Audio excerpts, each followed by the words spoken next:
saddens me to stand here today and tell you that the criminal justice system is broken. And it's broken because this administration continues to allow inmates that commit violent acts of terror in the city streets of New York, murder, rape, arson, are allowed to roam the corridors of the city's jail system without repercussions, without punishment. We are not about beating up inmates. We are not about making life inhumane for those who are incarcerated. But we deserve to be protected just as well as the citizens of the city of New York. We deserve our self-respect.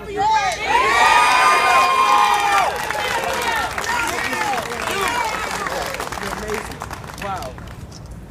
Look at his face. He didn't sign up for this. He didn't sign up for this. No!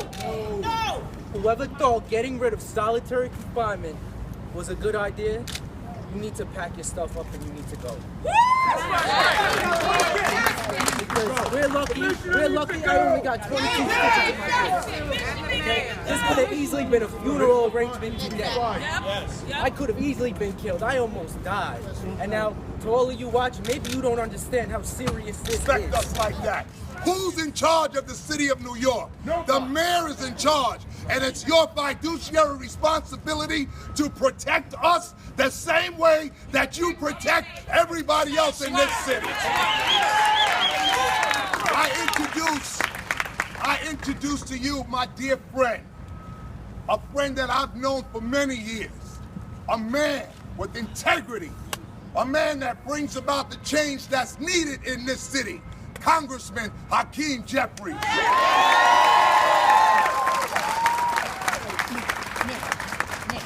Well, thank you, President Seabrook, for your continued leadership, and to the men and women, and certainly to this officer. We thank you for your courage and for your sacrifice and what you do each and every day to keep us safe. Now, we know that the police officers of the city of New York risk their lives each and every day, and by and large are treated by this city with dignity and respect of the city of New York, risk their lives each and every day, and are treated by the city with dignity and respect. Guess what? The correction officers of the city of New York risk their lives each and every day, and it's time to treat them with the same level of dignity and respect as everyone else. We know that the correction officers who work on Rikers Island police the most dangerous precinct in the city. Now let the message be clear. Enough is enough! Let the message be people on our streets on a regular basis. Ladies and gentlemen, we can't put up with it. I brought paperwork here with me. You know why? Because Darrell Green and William Whitefield, you know how long it's taken? Over 20 felony arrests. Right. What are they doing on the street? What are they doing in Rikers Island? New York. And you know what? You may say the police get their respect, but let me tell you, they don't. You get resisting arrest on a police officer, no DA charges that. And the same thing when they assault a correction officer, you don't have DAs going in there and prosecuting for that. And they should be. There should be a charge on top of that. Enough is enough! Enough is enough! Enough is enough! Enough is enough! Enough is enough! Seabrook, president of the Corrections Officers Benevolent Association for almost 20 years now. 20 years of watching this man and his members, past and present, fight to improve the conditions at Rikers Island, not just for themselves, but for the new administration that discovered Rikers Island 2 years ago. They brought in a commissioner who instituted some changes there. We refer to it as the Hug a Thug program. Yeah. We're here today with the chaplain of the Grand Council of Guardians, Imam Umar Abdul Jalil. What is your opinion about what's going on? The correction officer that was slashed by two gang-related inmates. I think that is a real tragedy, and I think that the way people are reacting to these so-called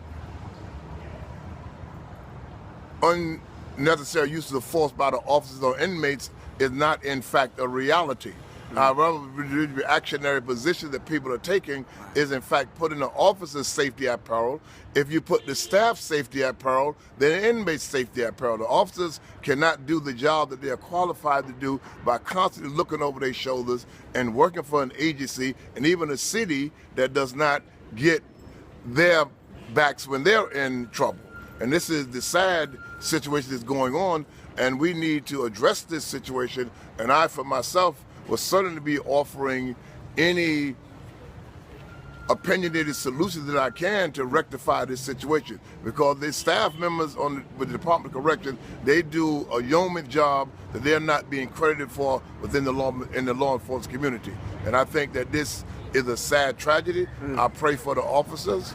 I pray for the officers who got slashed, as well as their families. You know, if it wasn't for the COBA, the correction officers wouldn't have anyone to represent them. Absolutely. You know, people like to cry, but the executive board of the Correction Officers Benevolent Association, we need to give them a pat on the back, because they have not abandoned their posts, and they're on a daily basis striving to get the better position for the staff, as well as they even promote well-being even for the inmates. And you don't hear that side of it. Right. You don't hear that side where that an officer comes in and put their lives on the line to make sure inmates don't harm inmates.